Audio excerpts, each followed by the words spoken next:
Welcome to టీవీ4 time news. మీరు చూస్తున్నారు నిరంతరం ప్రజల పక్షం. ఇది టీవీ4 టైమ్ న్యూస్.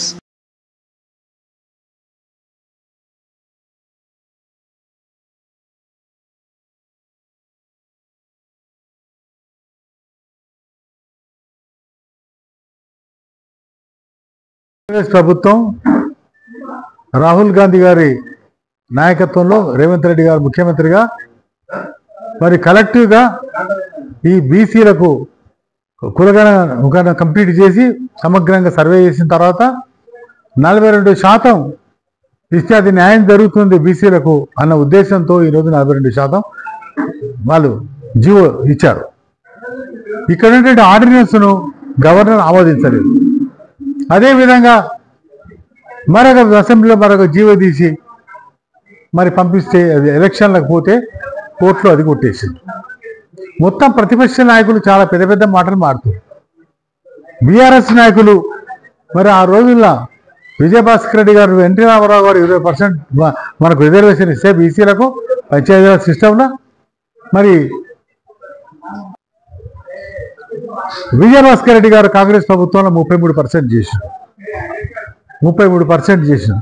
దాన్ని మళ్ళా కేసీఆర్ గారు 50% దాటకూడదని ఒక జీవో తీసుకొచ్చి 20% కూడా సరిగా ఇయ్యలేదు. 20% కూడా సరిగా బీసీలకు ఇవ్వకుండా ఈరోజు బీసీల మీద చాలా ప్రేమగా మాట్లాడుతున్నారు. టీఆర్ఎస్ నాయకులు చాలా పెద్ద పెద్ద మాట్లాడుతున్నారు. హరీష్ రావు కానీ, కేటీఆర్ గారు కానీ, పెద్ద మంది వేరే నాయకులు కానీ మీరు ఏందో చేసింది బీసీలకు చెప్పండి. ఇవాళ 42% ఇవ్వాలనుకున్నా మీరు 20% కూడా సరిగ్గా ఇవ్వలేదు. ఎంతమంది బీసీలను లిఫ్ట్ ఇచ్చారు మీరు చెప్పాలి కదా. ఈరోజు మీ వల్ల ఈ యొక్క రాష్ట్రం మొత్తం ఎంతోమంది విద్యార్థులు 1500 మంది విద్యార్థులు చనిపోయారు. ఎంతోమంది త్యాగాలు అన్ని పక్కన పెట్టి మీకు అధికారం చేత పెడితే ఈ 10 సంవత్సరాలు మీరు నిర్వీర్యం చేసేది ఇక మొత్తం రాష్ట్రాన్ని, పంచాయతీరాజ్ సిస్టమ్ని మొత్తం పాడు లేపింది. ఎన్ని గ్రామాలకు ఎంత డబ్బు ఇచ్చారు మీరు చెప్పండి. మీరు అసలు గ్రామాలకు డబ్బులే ఇవ్వలేదు. ఎంతోమంది సర్పంచులు సొంతంగా ఖర్చు పెట్టుకొని వాళ్ళకి బిల్లులు రాక ఆత్మహత్యకు పాల్పడే సంగతి అది మీ టైంలో జరిగిన సంగతి మర్చిపోతుంది. పెద్ద పెద్ద ప్రాజెక్టులు చేసిరు. దాంట్లో అవినీతి ఎంత ఉందో రోజు మాట్లాడుతున్నాను. కాళేశ్వరం 1,00,000 కోట్లు లోపలనే అవుతుంది, 1,50,000 కోట్లు చేసినవి మొత్తం ఎక్స్పర్ట్స్ చెప్తున్నారు. అదేవిధంగా అన్ని ప్రాజెక్టులలో మీరు కమిషన్ తీసుకున్నట్టుగా వస్తుంది. ఇవన్నీ పక్కకు పెట్టి మీరు కాంగ్రెస్ పార్టీ ఏం చేయలేదు. ఈ మొత్తం అభివృద్ధి ఎవరు చేసిండ్రు? ఈ దేశంలో జరిగిన అభివృద్ధి ఎవరిది? ఇందిరాగాంధీ కాదా? ఇందిరాగాంధీ గారు ఈరోజు మొత్తం బ్యాంకులు జాతీయం చేసి మొత్తం మందికి బ్యాంకుల్లో బలైన వర్గాలకు కూడా స్థానం కల్పించింది. అప్పులు ఇచ్చిన సంగతి ఆమె కాదా? ల్యాండ్ సీలింగ్ చేసి మొత్తం భూములు దేశవ్యాప్తంగా పంచింది ఆమె కాదా? మరి మొత్తం మంది అందరికీ ఇల్లు కట్టించింది, గృహాలు ఇవ్వాలని చెప్పి ఇక్కడ ఇల్లు కట్టించింది కాంగ్రెస్ ప్రభుత్వంలో కాదా? మరి ఈ రోజున్నటువంటి హాస్పిటల్స్ ఏంది? ఈ రోజున్నటువంటి ఏది మన అన్ని అభివృద్ధి కార్యక్రమాలు ఏంటివి? ఎడ్యుకేషన్ ఇన్స్టిట్యూషన్స్ అన్నీ మన కాంగ్రెస్ ప్రభుత్వంలో జరగలేదా? మరి ఇవన్నీ మీరు పక్కకు పెట్టి ఏదో బీసీలకు న్యాయం చేసి ఏం చేస్తారు మీరు బీసీలకు న్యాయం? ఇందిరాగాంధీ గారు అనేక విధాల రాజకీయంగా, ఆర్థికంగా, సామాజికంగా కూడా ఆమెతో సహా సోనియా గాంధీ గారు, మరి రాహుల్ గాంధీ గారు అందరూ కూడా వీకర్ సెక్షన్స్ వాళ్ళు అభివృద్ధి కొరకే వాళ్ళు కట్టుబడి ఉంది. ఇప్పటికి కూడా వాళ్ళు అదే మాట మాడుతారు. మోడీ గారు ఆయన బీసీ లీడర్. మనకు అదృష్టానికి ఈ దేశంలో మరి ఆయన 3వసారి ప్రధానమంత్రి గారు ఒక బీసీ లీడర్. మరి ఎందుకు బీసీ రిజర్వేషన్స్ కల్పించలేకపోతున్నారు? మేము ఇచ్చినటువంటి ఈ రిజర్వేషన్లు ఎందుకు బీసీలకు మీరు ఆమోదించలేదు? పార్లమెంట్లో ఎందుకు గవర్నర్తో బిల్లును మీరు ఒత్తిపెట్టిర్రు? మీరు అవి ఎవరు మాట్లాడరు. ఎంతమంది బీసీలకు మీరు లిఫ్ట్ ఇచ్చింది చెప్పండి ముందు మోడీ గారు. మేము రాహుల్ గాంధీ గారు మాట్లాడారు పార్లమెంట్లో, మొత్తం ప్రైవేట్ ఇన్స్టిట్యూషన్లో బీసీలకు రిజర్వేషన్ కల్పించండి. ఏమైనా ఇచ్చిండ్రా? ఏమైనా బిల్లు పెట్టినరా? బీసీల సమర్థత లేదని మాట్లాడారు మీ బీజేపీ నాయకులు చాలామంది. మీరు ఏదైనా చేస్తే బీసీలకు ఏం చేసిరో చెప్పి మీరు మాట్లాడండి. అంతవరకు మాట్లాడద్దు. మీ పార్టీలో కూడా మీకు సరిగ్గా ఎవరికి చేయలే. మీ పార్టీలో కూడా అంత ఫార్వర్డ్. ఆమె బయటకు వచ్చి మాట్లాడుతుంది. మొత్తం బీసీలకు అన్యాయం అయిపోయిన 10 సంవత్సరాలు ఏమని, లక్షల కోట్ల అవినీతి జరిగిందని ఆమె చెప్తుంది. నీ కూతురుని కంట్రోల్ చేయలేకపోయినా మీరు అందరిని ఏం కంట్రోల్ చేస్తావు? మీరు చర్చకి రాండి. ఈ దేశంలో జరిగిన అభివృద్ధి కార్యక్రమాలు ఏంటో ఈరోజు పెద్ద పెద్ద ప్రాజెక్ట్ ఏం మీరు కట్టలేదు, ఎవరు మొత్తం కాంగ్రెస్ ప్రభుత్వమే కట్టింది. నాగార్జున సార్ నుంచి మొదలు పెడితే శ్రీశైలం అయితే అక్కడ బాక్రా రంగాలి మొత్తం దేశవ్యాప్తంగా ఎన్నో ప్రాజెక్టులు కలిసి ఈ దేశంలో నీళ్ళు ఇచ్చింది. దూరాల డండి ఇవన్నీ మీరు కట్టలేదు, అన్నీ ఆల్రెడీ కట్టినట్టువే.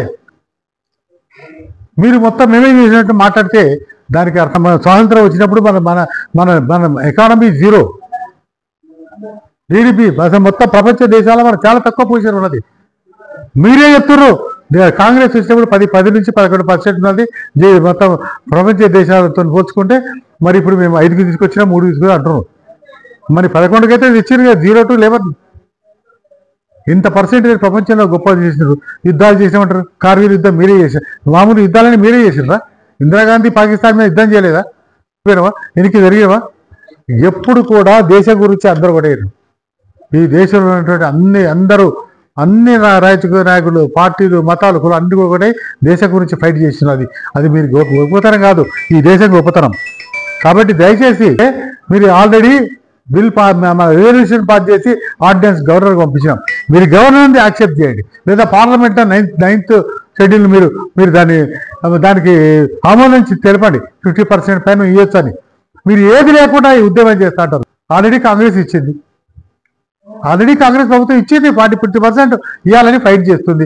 రేపు సుప్రీంకోర్టుకు పోవాలని ఆలోచన చేస్తుంది. లీగల్ కూడా అన్ని ఉంది. మరి మీరు ఇవ్వండి. ఇప్పుడు బీజేపీకి ఓట్లే కదా, ఇక జనం తెలంగాణ జనం టీఆర్ఎస్ కూడా మస్తుగా వేసారు కదా. అది ఇవన్నీ పక్కకు పెట్టి మీరు పొద్దుగు తెలాలి కాంగ్రెస్ విమర్శించుకుంటా ఏం చేసింది, పాల్ డిపెండెంట్ మాట్లాడతారు. ఇలా గ్రామీణ ప్రాంతాలు మొత్తం నిర్వీర్యం చేసి పారేస్తే గ్రామీణ ప్రాంతాల్లో ఓట్లే లేవు మీకు. బీఆర్ఎస్కి లేవు, నా బీజేపీ తాలూకాలు ఎన్ని ఉన్నాయి, జిల్లాలు ఎన్ని ఉన్నాయి మొత్తం తీయండి, లెక్కలు తీయండి. ఓన్లీ అర్బన్ ఏరియాలు వచ్చినాయి. బీసీ సంఘాల నాయకులందరికీ రిక్వెస్ట్ చేస్తున్నా, అన్ని పార్టీలను బీసీ నాయకులు రిక్వెస్ట్ చేస్తున్నా, మీరు ఒక డయాస్ మీదకి వచ్చి ముందు ఆర్డినెన్స్ మీద పంపించిన దాని మీద మీరు పాస్ చేసి ఎలక్షన్ నడపండి, లేదా పార్లమెంట్ బిల్ చేసి ఎలక్షన్ నడపండి. ఒట్టి కోర్టుల మీద ఆధారపడి కాదు, కోర్టు డిసైడ్ చేయవు. పొద్దుగులు కోర్టులో అధ్యయవాదాలు నింటాయి, న్యాయం చెప్పొచ్చు. కోర్టు మీద డిపెండ్ అయ్యే రాజకీయం చేయకూడదు మనం. ఇది పొలిటికల్ పార్టీ, పొలిటికల్ థింకింగ్. కోర్టుకు ఓట్ల అవసరం లేదు, ఓట్లకు మనకు కావాలి. కాంగ్రెస్ పార్టీకి ఓట్లు వేసిండ్రు ఈ తెలంగాణ, నీకు బీఆర్ఎస్కి వేసారు, బీజేపీకి వేసారు, అందరికీ వేసారు. మీ అందరి యొక్క బాధ్యత ఈరోజు మీరు బీసీలకు మీరు న్యాయం చేయాలి, 40% చేయాలి. మొదటి నుంచి కూడా మరి కాంగ్రెస్ ప్రభుత్వమే చేస్తుంది.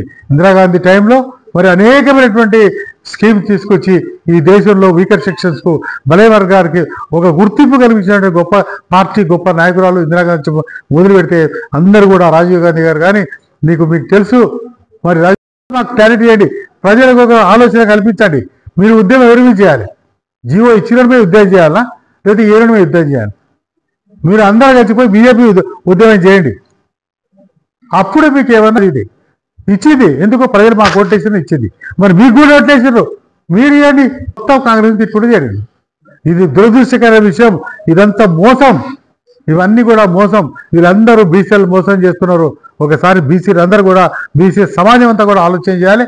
ఎవరు మన గురించి ఆలోచన చేస్తున్నారు?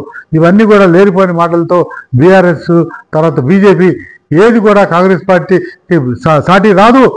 కాబట్టి మీరందరూ కలిసి, అన్ని పార్టీలు కలిసి ఈ బిల్లు పాస్ చేసి ఎలక్షన్ నడిపించేటువంటి కార్యక్రమాలు చేయాలని మనవి చేస్తున్నారు.